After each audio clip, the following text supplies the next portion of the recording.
അപ്പൊ ഇങ്ങനെ ഇടയ്ക്ക് വന്നു ചേട്ടന്റെ ക്യാരക്ടറിന്റെ പേര് ഊക്കൻ ടിൻഡു എന്നാണ്. നമ്മൾ എന്തോന്ന് അതുവരെ ഇരുന്ന് ഞാൻ എന്തോന്ന് ഒരു പുച്ഛത്തോടു കൂടി ചെയ്യുന്നത് ഊക്കൻ ടിൻഡു. ഞാനപ്പോ വിചാരിച്ച ഒരു ചളർ സിനിമയാണെന്നുള്ള രീതിയിലാണ് ഞാൻ ഉൾക്കൊള്ളുന്നത്. എന്തോന്ന് ഊക്കൻ ടിൻഡു ഊക്കൻ ടിൻഡു.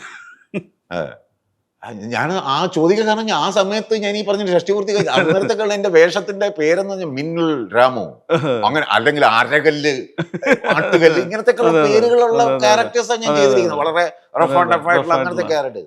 അവിടെ ഊക്കൻ ടിൻഡു ഒരുമാതിരി വൃത്തികെട്ട പേര്. ഞാൻ പറഞ്ഞ പൊന്നു മോനെ നീ വേറെ ആരെങ്കിലും വിളി. അന്ന് സുരാജ് വെഞ്ഞാറമൂട് ഹീറോ ആയിട്ടൊന്നും അഭിനയിച്ചിട്ടില്ല. ഞാൻ പറഞ്ഞ ആ ഒരു സുരാജിനെ എങ്ങാനും വിളിച്ചു, അവൻ അടിപൊളിയായിട്ട് ചെയ്തു തരും.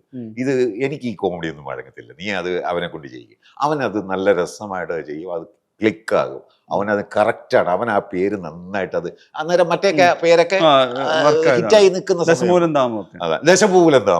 അത് ആ ക്യാരക്ടറൊക്കെ ഭയങ്കര, എനിക്കത് ഭയങ്കര ഇഷ്ടമുള്ള ഒരു ക്യാരക്ടറാണ്. അപ്പൊ അതുകൊണ്ട് അവൻ അത് അടിപൊളിയാക്കി, നീ അവനെ വിളിക്കുന്നു.